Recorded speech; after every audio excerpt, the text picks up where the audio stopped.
welcome everybody. I was going to talk about a whole bunch of things, and I guess I will very, very briefly. First of all, I went for a run yesterday, and I said in yesterday's show that I was going to go for a run. It was about 58, 59 degrees. It was awesome. I felt so free. I felt so liberated. I felt so emotional to just get out the house. It was the first time I've actually left my property since this began. And there were people cycling, and there were people running and walking and jogging.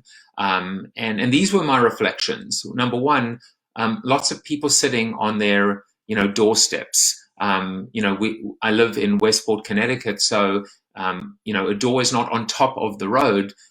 Generally, there are large gardens and big gardens, and fathers and sons and mothers and daughters just sitting together and talking and connecting.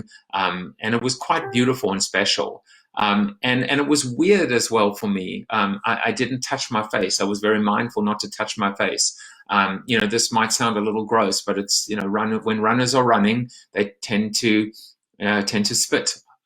I didn't do that. I'm very wary of that for the first time.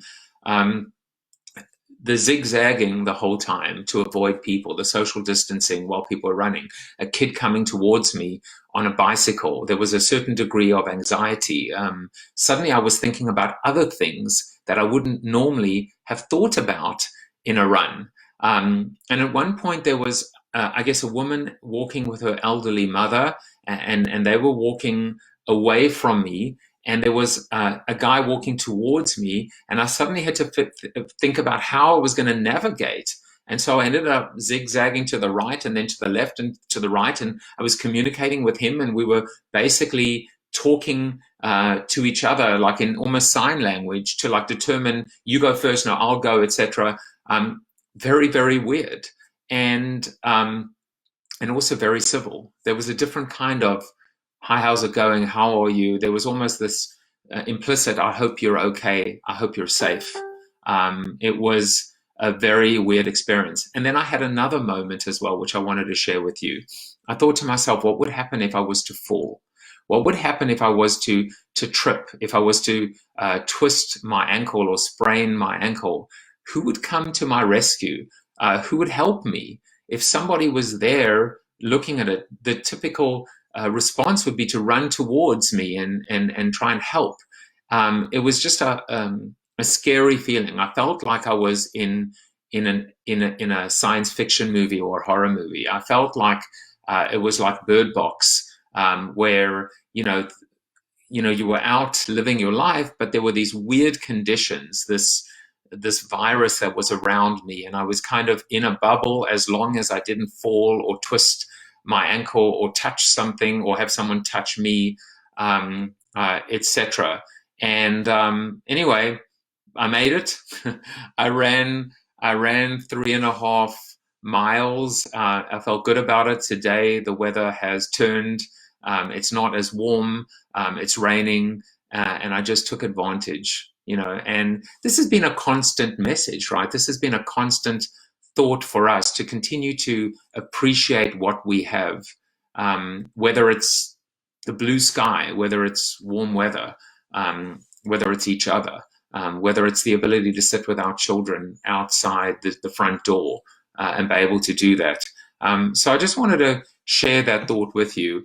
And I got a couple of other things that I want to talk about today, and before I do, I just also wanted to see a couple of other people joined, Lauren and Terry, Gavin Galansky. How's it going, man? Chris Hogan and Joss. So I wanted to talk about something that I think is actually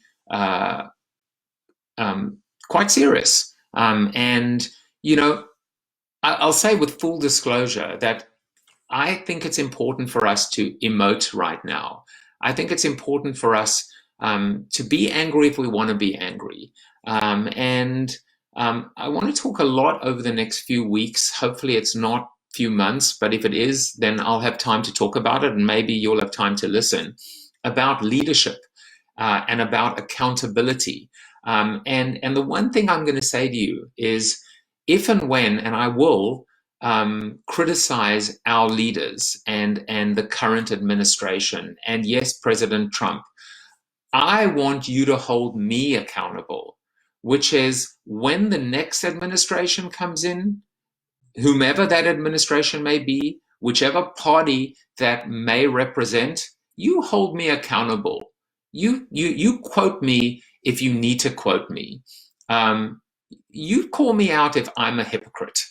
If I say one thing for a Republican and then I say another thing for a Democrat, because the one thing that I'm trying to push right now more than ever is first of all, number one, it's okay to be angry, and it's okay to call out our leaders, and nobody seems to want to be able to do that or to be able to do that. But consistency, everybody right now, remember where you are in the world, remember this moment, and remember that you are, everything is going to be recorded and chronicled. And I think if we can all just take a position, which is to say, this is my position and I'm going to be consistent and I'm going to stick to it, that is what can help us just become, I think, better people and more united. I keep coming back to this idea that the world is united, but in the United States we're divided. That doesn't make sense. That cannot work. And so, the thing that got me, I just happened to catch the tail end of the press conference yesterday, which would have been Friday. And President Trump, and I will call him President Trump because he is the president. And I've been, I'm not a fan. You guys probably know that. I've been critical, and I will continue to be critical. But right now, he's all we got. He's all we got. We've got to figure out now, the enemy of my enemy is my friend. We should be all united against one common enemy, and that is, of course, this global pandemic. So we can get into another time about leadership. Maybe I'll discuss that on Monday or Tuesday. But President Trump referred to the governor of Michigan as the woman from Michigan, and he's having a bit of a spat, clearly, and it was just not okay. It was just unacceptable. It was unacceptable to be able to refer to one of his governors, to one of our governors, Gretchen Whitmer, as the woman from Michigan. Not to refer to her as the governor, not to refer to her by name. It was derogatory, it was sexist, it was misogynistic, it was basically unacceptable. And I'm thinking to myself, first of all, it's not okay.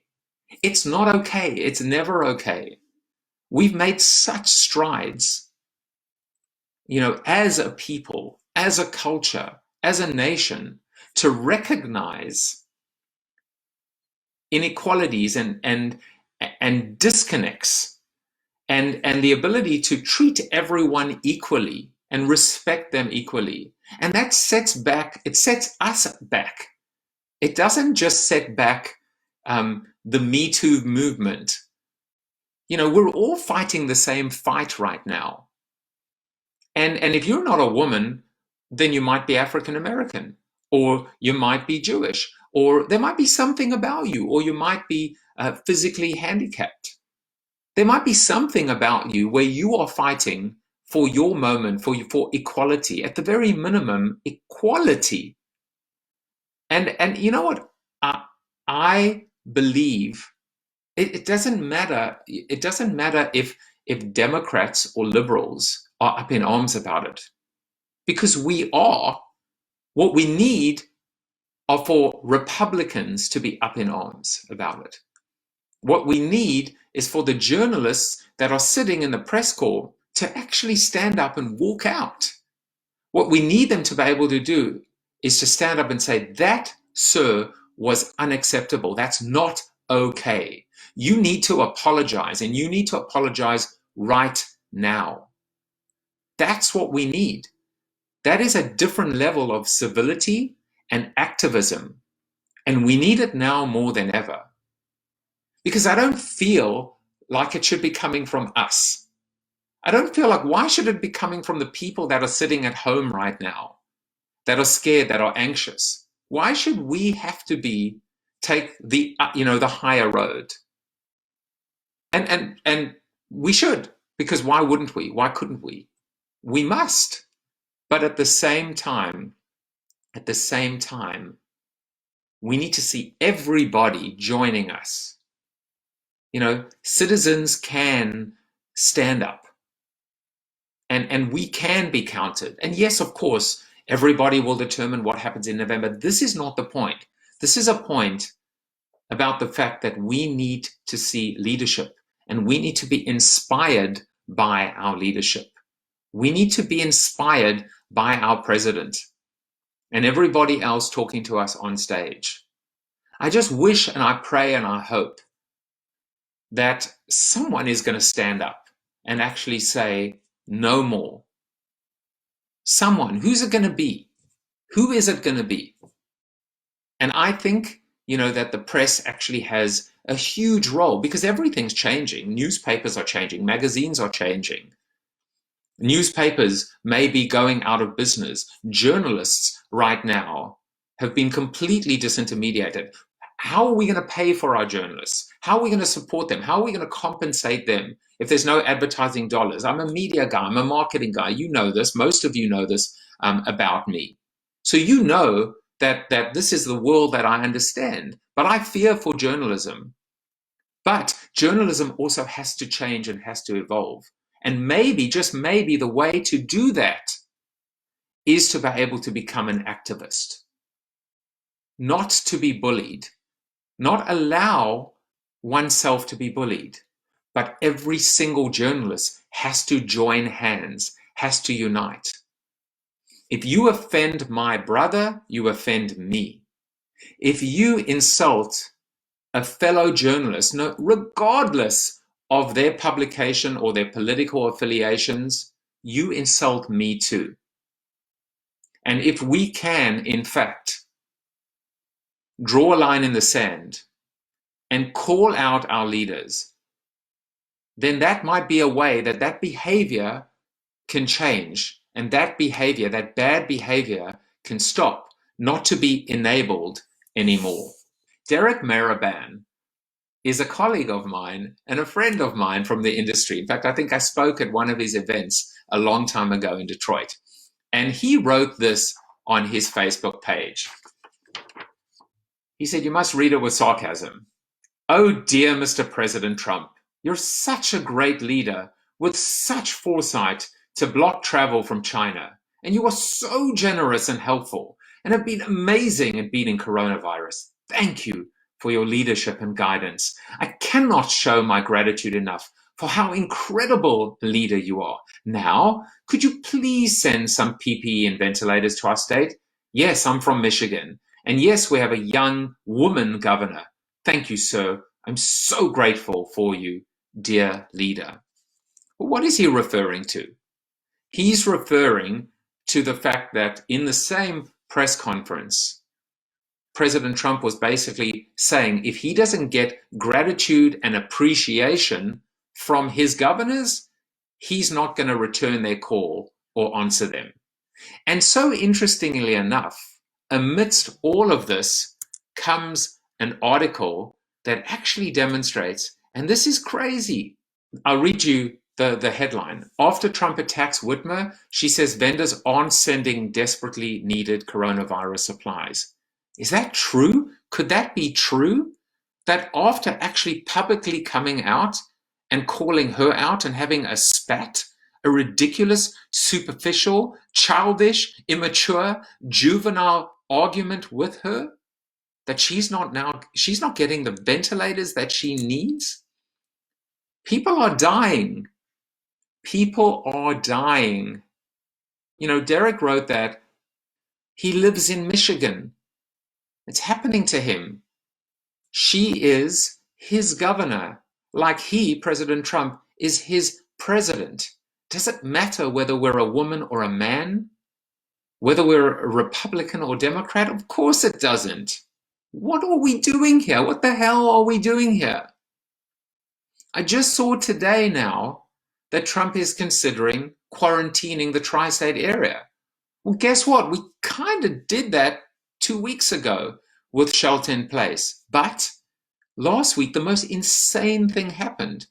Everybody's fleeing New York and getting on planes and trains and automobiles and trying to come up into Connecticut. There's a huge increase now for rentals in Connecticut. And on top of that, flying to Florida. Are we not learning anything? Is this not, have we not figured out, like India and New Zealand and South Africa and the United Kingdom, that we need essentially a lockdown for 3 weeks in order to flatten the curve? This is what's happening right now. I would love to actually have someone commenting who is, in fact, a Republican and a supporter of President Trump. Surely you don't think that's okay. I mean, surely it's just not acceptable. It's basic elements of civility and morality and human decency.